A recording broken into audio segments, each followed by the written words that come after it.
Go ahead. Go ahead. All right, y'all. We're back with Vlogmas Day for Vlogmas Day 14, December 14th, 2020. We are talking about keeping this big beast warm, getting it warm, keeping it warm. So, RV installation tips and strategies. What are you trying to do? Take it away, babe. Alright, so DRV brags about their insulation in their trailers. They've got a 3-inch wall, and they've got floor insulation and ceiling insulation and all that. And we kind of noticed this last year, and I'm noticing it this year. It's 28 degrees outside right now, which isn't really super cold. Actually, it's 25, y'all. 25 degrees outside. I'm not impressed. We had a Cedar Creek before, and it was a slightly smaller trailer. It was about 8 feet shorter. Didn't have the garage, and it was easier to keep warm than this, and it had thinner walls and was supposedly built to a lower standard. Now I will say that in Cedar this, Creek? yeah. Oh, okay. So this trailer has thick walls. It's supposed to have a whole bunch of insulation, and it's still not easy to keep warm. It's not hard to keep warm either, but it's not easy. And there's a couple things going on that is causing this. So it's a combination of insulation, and it's a combination of gaps in airflow that some people say isn't supposed to happen, but I think it just is what it is. And the heating system that's in it. So this particular DRV has an aftermarket heating system installed called Cheap Heat, which is basically just putting electric coils in your furnace so you can run it off electricity in an RV park where you're not paying electricity, hence the Cheap Heat. And that installation, I think it has some issues, and we're going to have to get some things resolved. But one of the plenums where it connects to the ducting is all twisted and pinched up, so one of the racetrack ducts that is a feature of this RV really doesn't have any airflow. So that's one thing. So a combination of some drafts, some heating issues, and we realized the other day when we were boondocking and it got cold that, well, the garage has heat, but it's a heat pump, and when you're boondocking, heat pumps aren't really the greatest thing because they're like running an AC unit and burning up your power, so it wasn't very efficient. So we bought a heater to overcome that, and really to help overcome the heat in the whole RV.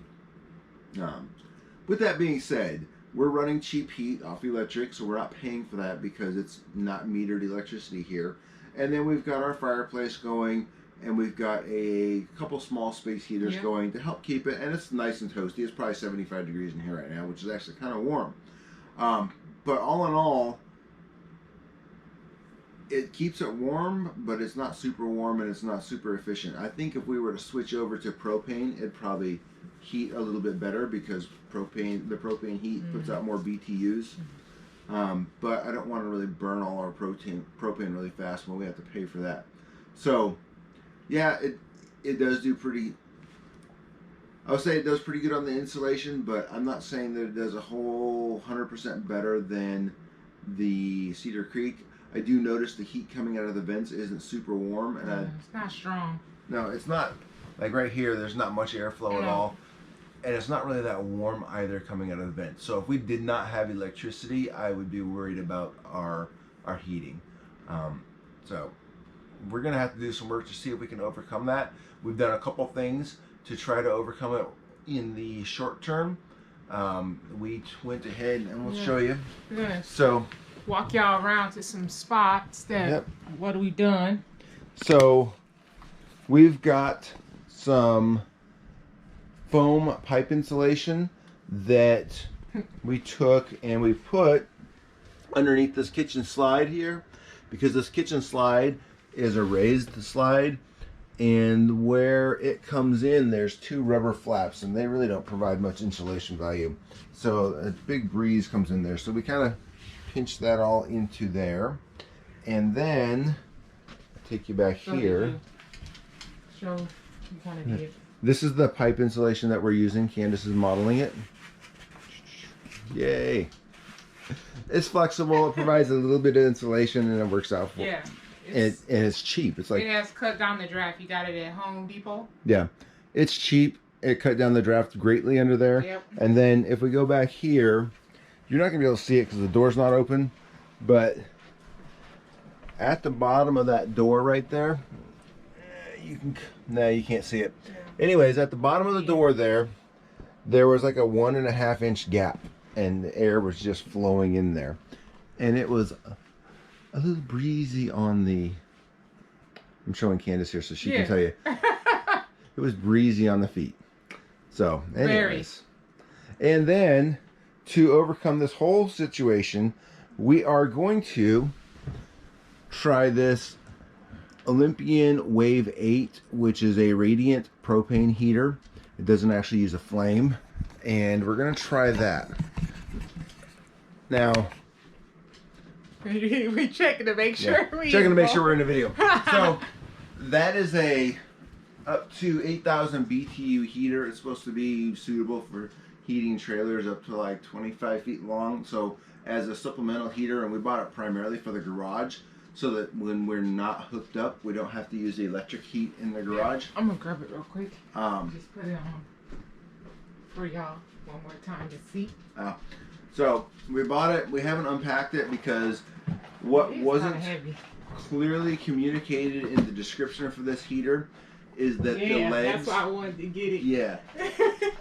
So when ordering it, it doesn't clearly say legs not included. It's all the way on the back at the very bottom in small print. And how was it on the website? It's on the side. Right here. There too. No, it's on the side too. Yeah. So on the website, it doesn't say, hey, you got to buy some legs in order to use this thing. They left that out. They just said accessories that might be of interest. Yeah. You can mount this thing on the wall or you can floor mount it, and floor mounting requires the legs. So we ordered the legs. They should be in here in a day or two, and then we're going to hook it up to a propane tank and see how it does in here. Yeah, move it. Oh yeah. I tried covering it all on face. Yeah. Oh, I just was gonna say that here it does say it heats up to. Is that our spec?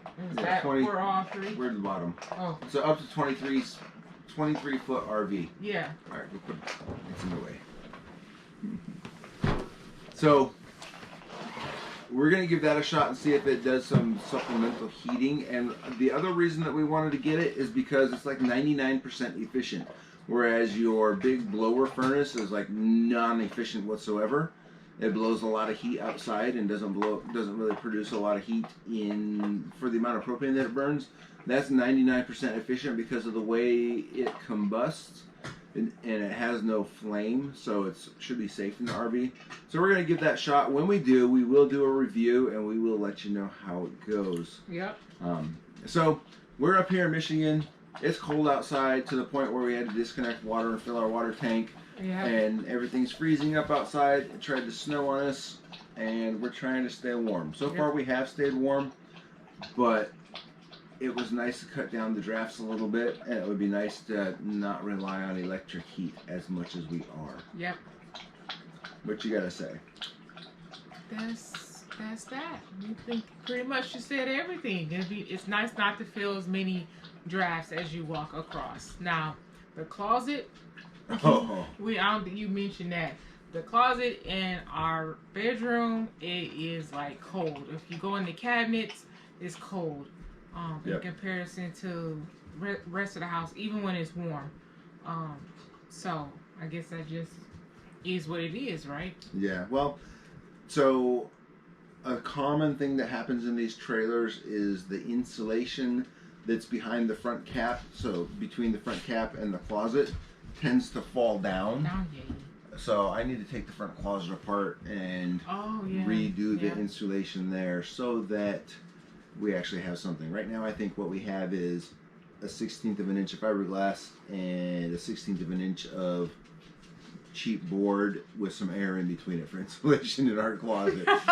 So it's freezing. We knew it was an issue. It's always been warm in the summer when we've been in Florida. and now it's freezing in here. But it's okay right now because we like to keep the bedroom a little bit cooler. For sleeping at night, but during the day, we want it to be warm. Yeah, if you go in there, if you close the bedroom door and go up there, and the heat from the rest of the house isn't, circulating up there, it's freezing cold up there. Even though it has a vent up there, the airflow going up there is not great. So we need to have an expert in this heating ducting that can fix the ducting. Go ahead and do that. One of the biggest problems with fixing the ducting is that the space that you have to get into is about this tall. I don't fit in that space. So it's miserable. I tried to mess around with it a little bit. So somebody else that's much skinnier with long arms, they can go do it, not me. You referencing me? No, I'm not referencing you. I just know that the shop we're going to, they have a skinny guy that does all their tight work like that. Oh, okay. So eventually we'll get to it. The puppy got some paper. Oh, gum paper. No. So, yeah. So we're not cold, but I'm not impressed with the performance yet. I think we got some issues to work out.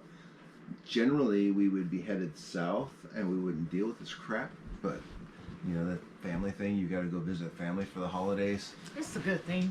It's a good thing, but they live in Michigan and it snows up here and it gets cold up here and all that stuff. So, yeah. So, Anywho, now we're rambling. Yep. If you got any questions about insulation, RV, keeping it warm, we might have an answer. Yep. Or we might just tell you to be cold. Yeah. Buy another heater. Yeah. Here in a couple days, we'll have a review of this Wave 8 heater. Yep. We'll let you know how it goes. So, thanks for watching. Like, comment, sub. Hit the notification bell. We'll see you tomorrow for day 15. Thank y'all for watching, and we'll see you.